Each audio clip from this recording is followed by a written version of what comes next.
All right, thank you, Marshall. The relationship between the U.S. and Cuba is changing.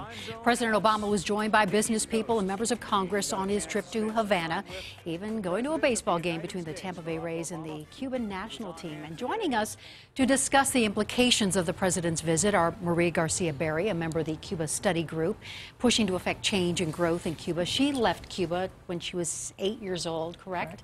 And Maria Weese joins us. She has concerns about this rocky relationship. Maria was also born in Cuba. She left when she was 12, so it's good to have both of you here with us.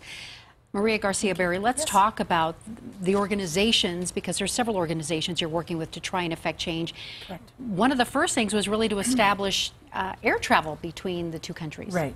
The Cuba Study Group was formed about 14 or 15 years ago by a group of Cuban businessmen, primarily in Miami, who, after the Elian Gonzalez crisis in 2000, where it really ripped apart the community and you could not have civil discourse, felt it was time to start engaging and talking about really tough issues. I think for all of us, it's been very, very hard. It's painful. Everybody has a story.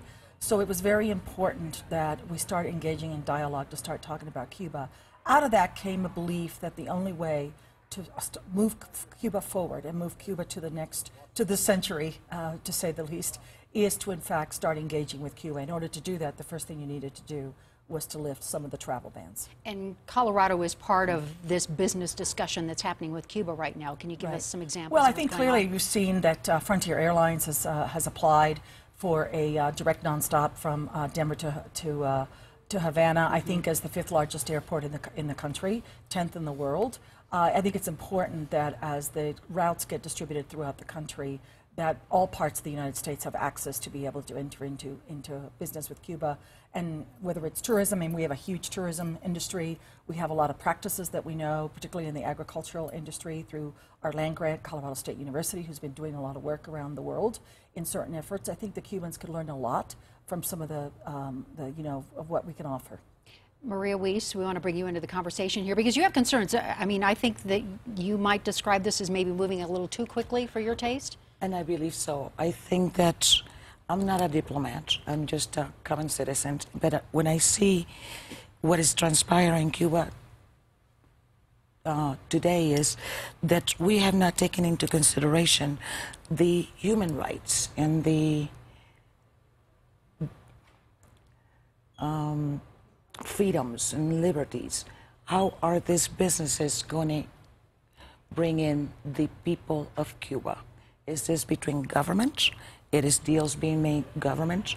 Where is the democracy? Where is? Because you feel like the president hasn't done enough negotiating before moving into that I think country? it's like prior to bringing the businesses in, I feel that they should have negotiated human rights, freedom of speech, freedom of the press, the being able to vote, so they can each have the population has a say on where their future is going. So what would you have rather seen? Would you not have liked seeing the president go to Cuba this week?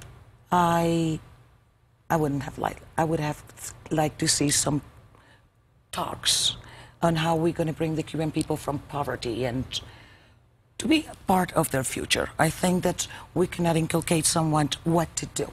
We need to bring and have the population take part on how to.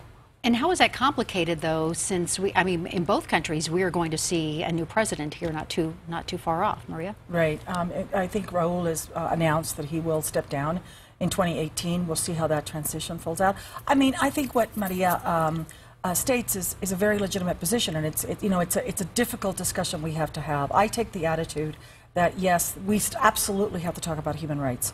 We have to talk about how the country starts getting a sense of self-governance. I mean, you're talking about people who have lived for 57 years plus, 50 plus years, without understanding how to participate in a civic society. Mm-hmm.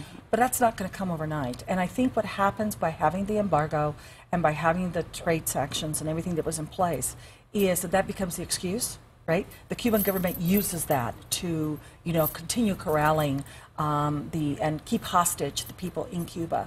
You're correct. The poverty levels are atrocious.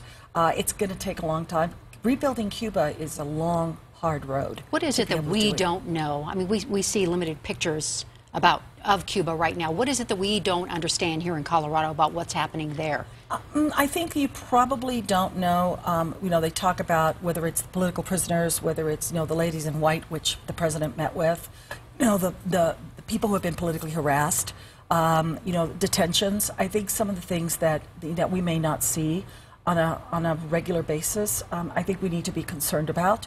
But I also think how we have to open. I mean, Cuba is a culture, it's a very closed society, and I think the only way that we can actually start doing that is putting the lens. I think one of the things, I was at the State Department briefing when we opened the embassy, and I think one of the things that's very important, that was not the original goal, was to actually have embassies, but now what the Cubans have to do is they have to live by different laws once you have an embassy. In other words, embassy staff people can't have to check in or tell where they're traveling across the country. They have freedom, and I think that's one of the things we have to do by opening that up and, you know, creating certain levels. And can that happen? Maria, I never understood, though, going back to Maria's embargo.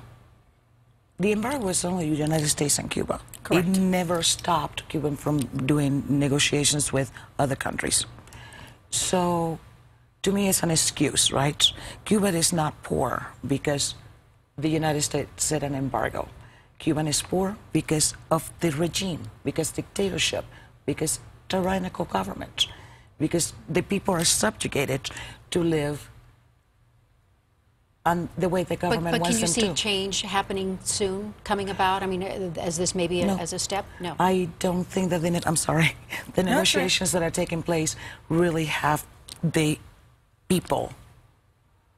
I think we've taken some steps to try to create and start developing a small microcosm of an economy in Cuba, which I think is what needs to happen. We have to start teaching people how to become economically independent from the government and to have an ability to prosper and to grow economically. Well, I think clearly we have a long road ahead between the U.S. and Cuba establishing relationships here, and I apologize, we're out of time, but thank you both for being here and talking about this. Obviously a very volatile situation. And thank you for taking the time to talk to us about it. Thank you. You bet. We will be right back.